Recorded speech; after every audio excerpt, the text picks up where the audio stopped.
joined by former UFC champion Sugar Rashad Evans.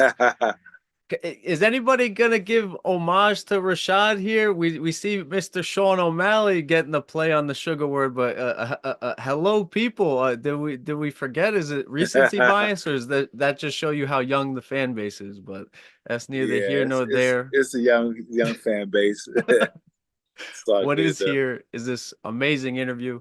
Again, I appreciate the time. Everything you say is beautifully said, not scripted. Um, you have faced some brilliant trash talkers in your day, and I'll even throw John Jones in there. I don't think he gets enough credit. Yeah. He's he's pretty good. He's above average, but the elite of the elites, bro, you faced and beat Tito Ortiz. You faced and beat Quentin Rampage Jackson.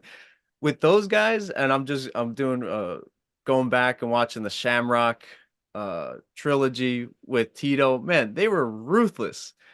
How Yeah. in your Yeah. mind did you dismantle these trash talkers before the fight, or was it like you punch them and you go, "Oh, they bleed just like me. They're human just like me." Take me through the scenario.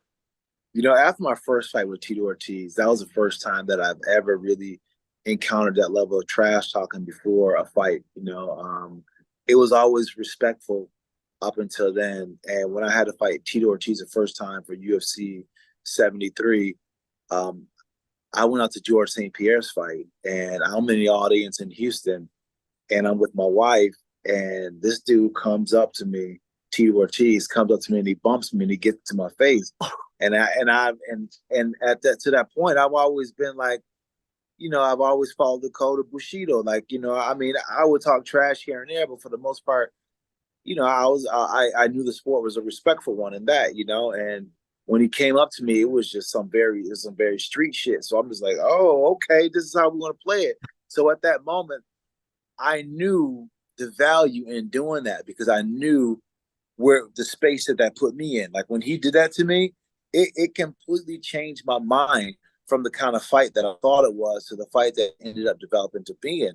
So for me, I was like, I wanted to give people that feeling. I wanted to make people realize that when they had to fight me, they were either going to think about it for the next 8 weeks and it was going to haunt them. I was going to weigh on them some kind of way. And I was going to take up some mind in their space. As my uncle Junebug calls it, I wanted to take up renting their head. I wanted to rent some space. So anything I could do to rent space, that's what I would do. And what I started to realize is that there was an art form to it. It's not all about, like, people think that it's just about running your mouth being reckless, because there's a balance to it. There's a science to it. There's a way of saying it where it's funny and it's a good banter and it hits the mark where it's tasteful enough where it really starts to bother him and he feels he needs to answer. But then there's a point where you can go too far and it can put you in the position where you're having to defend what you say. And then now it's taking energy away from you. So the key with the trash talking is to be able to play hot potato with the words, but not get caught with the potato, right? So I want to throw it at you and I want to stay detached enough where I'm not going to get caught up with anything you say back. So I kind of harden my mindset for the things you may say to me, and I teach myself to not react. So when you say it, I'm coming at you with divorce emotion, but I'm making you think that I'm fully engaged. So I want to get that vitriol, I want to get that anger from you, and that way I'm more on your mind than you are on mine. And that's when the dynamics start to change. That's when you bring it in fight night, really fighting with emotion. And for me, I'm calm, cool, collected, and paying attention to the math that I studied in training camp. Very calm, cool, and collected, man. You Yeah. just everything you do, it seems like you carry you can't fake it. It's like you've been doing it so long that it's like this is who you are. Like I feel like people who try to be quote unquote cool or be swaggadocious, just made that up, folks. Don't use that word. Yeah, Uh I mean, it's there's a method to it. There's a method to it, and behind anything you do, if you're just aimlessly doing it, then you're about to reach a point where it's not working anymore. The effectiveness of anything is understanding the why behind it, understanding what is the method, what are you trying to achieve by doing what you want to do. By just having senseless actions, yeah, you may have some success with it, but you may not truly understand the level of success you can have with it if you understood it enough to use it as a weapon. And I have a question. If you do not understand the why, but yet you continue down that path, do you eventually find the answer? You will find the answer, but you may find yourself on the other end of the why, as far as like learning a lesson and why the why is important, right? Find yourself on a losing effort. That's one thing that can happen. You can find yourself on the losing end of an effort because you didn't truly understand the why. You may have got yourself too caught up in a trash talking situation where you got yourself so emotionally involved on fight night. You go into the cage and your heart feels like 1,000 pounds, and you're a little bit more nervous, and you're fighting yourself as well as your opponent. That's a situation where we're not being measured and not being able to understand the why can get you in trouble. What would you like to see from Shawn Strickland moving forward? With Shawn Strickland, I feel like he just needs to to get back into himself, and by that I mean this: we love Shawn Strickland. We love him for being the outspoken person that he is, right? And he does have a way of saying things that a lot of us want to say. But here's what I would say to him: don't just become a soundbite. Don't become a soundbite to the point where it's all about you saying the shocking things. Then your fighting becomes something on the outside of that. You were able to get the attention to say what you need to say because your shock, his fighting stood out above anything. And then it's like, wow, he Right. got some interesting things to say. But when you say so many things that a lot of things he says are true. Some things he says I agree with totally. But here's the thing about it: everybody's not on that page. It's Right. very divisive at times. And when you're playing a sport where you're judged by people, you don't know what the people who are judging you, where their loyalties lie. Do they have somebody in their family who's gay? Are they gay themselves?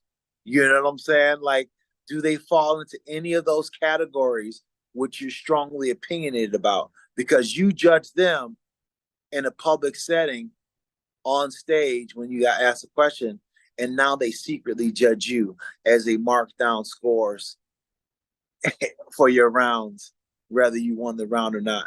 So I'm not saying don't, and that can go for anybody, right? Anybody can say anything where a judge who may judge the fight can judge it. But what I'm saying, when you put yourself in that position time and time again, you're more likely to rub some feathers. And when you're in a position being judged by people, you might want to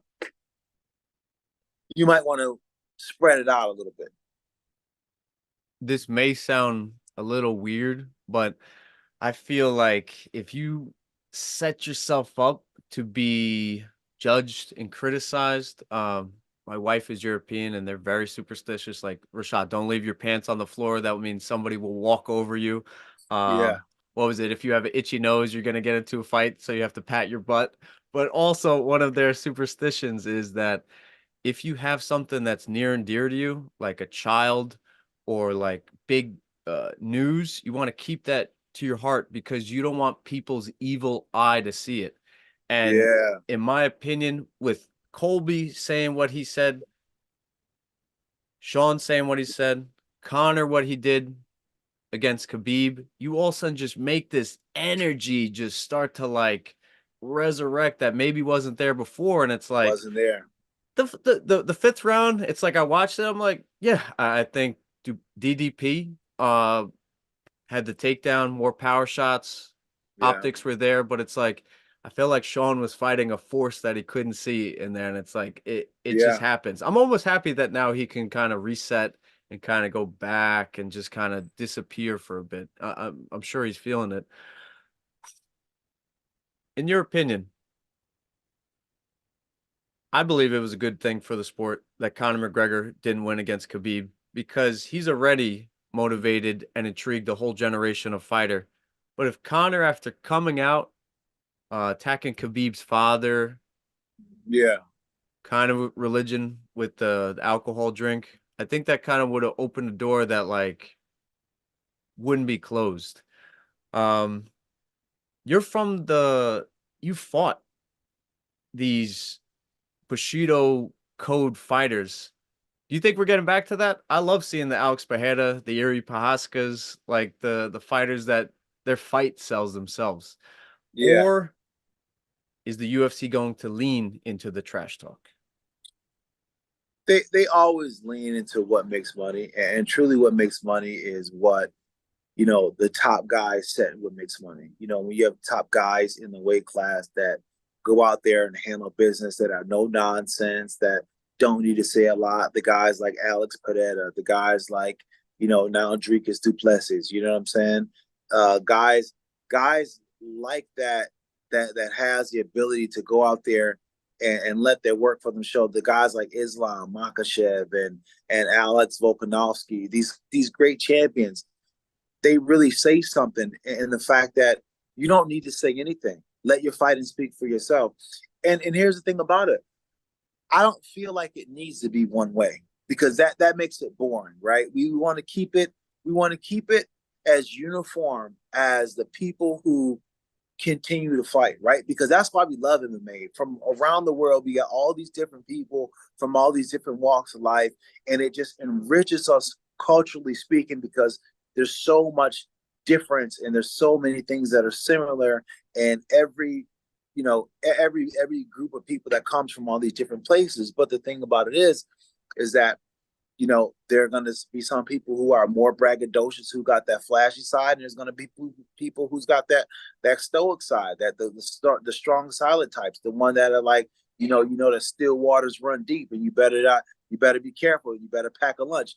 So everything is welcome, but what gets people is not the occasional trash talker, because there's been trash talkers since the beginning of time, since the in-a-fight game, from your Jack Johnsons back in the day to Sugar Ray Robinsons Yes. and the Muhammad Ali's and all these guys.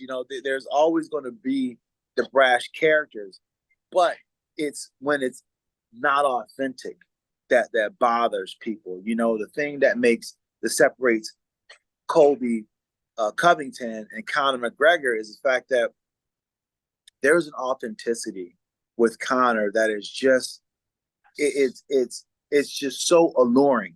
You know what I'm saying? It's just so alluring. And the thing about it is he's probably just selling us. He's probably just doing a shtick. But the way he comes to life when he says it and how he says it, he's like a character off of a movie. It's just hell yeah, you know what I'm saying? But the way when Kobe says it, you just like, you listen to it, but you listen to it for a different reason. It's just like, man, you know what I'm saying? Some of the shit he says is kind of funny and it's kind of corny, but I want to see what happens. I want to see if he really can do what he says. So it's from a different appeal side, but the authenticity of it is a lot different, and people can tell. And I feel like that's what people get tired of, just that fakeness. Man, I was smiling ear to ear. I had the opportunity to talk with Leon right before his fight with Colby. He says, who he reminds me of? I was like, who? He's like Stifler from American Pie. I was like, oh my God. I was like, that is spot on. He's like, hello, nerds Yeah, and virgins. I'm like, yeah, yeah. 150%. Yeah, he's very reminiscent of like an '80s bully, or like like somebody's like bully uncle, or somebody's bully, like he's very reminiscent of it. And that's what's so funny about it, because he has like this his persona is it's very in line with a TV personality. I honestly, I like Kobe. Kobe's one of those guys for me that he says some things that are definitely cringeworthy, but there's another side to Kobe that I like, from an athletic point of view for sure. But even as a, hey, how you doing? Nice to meet you. He's not a bad person.